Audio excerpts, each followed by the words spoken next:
दाजुले यो पनि मैले तपाईँलाई नै लागेको।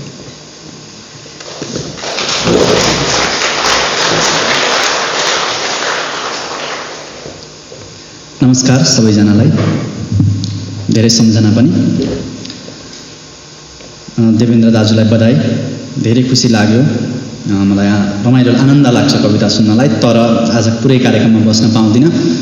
एकजना युवा कवि भूपेन सुनुवारको कविता सङ्ग्रह सार्वजनिक कार्यक्रम छ सडबरी हिलमा। म कार्यक्रम सञ्चालक नै हुँ। अब म बिस्तारै एउटा कविता सुनेर जान्छु, त्यसको लागि माफी चाहन्छु।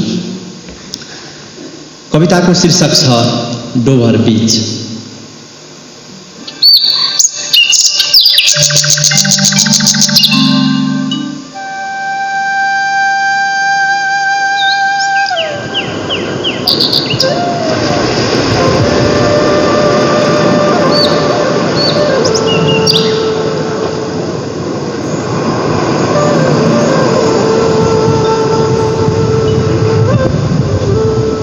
इङ्ग्लिस च्यानलको काखमा डोभर बीच, दिशाहीन हावाको गतिले घरि यता घरि उता, घरि यता घरि उता पानीका छालहरू तर्काइरहन्छ।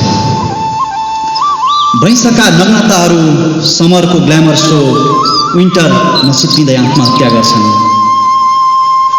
बालुवाको ढिस्कोमाथि झोक्राइरहेका भिक्टोरियन क्यासलहरू इतिहासलाई काफी च्यापेर वर्तमान समयको रमिते बिहान बेलुकी चपाइरहने स्यान्डविच र ब्रेडसँग समय मिल्दछ।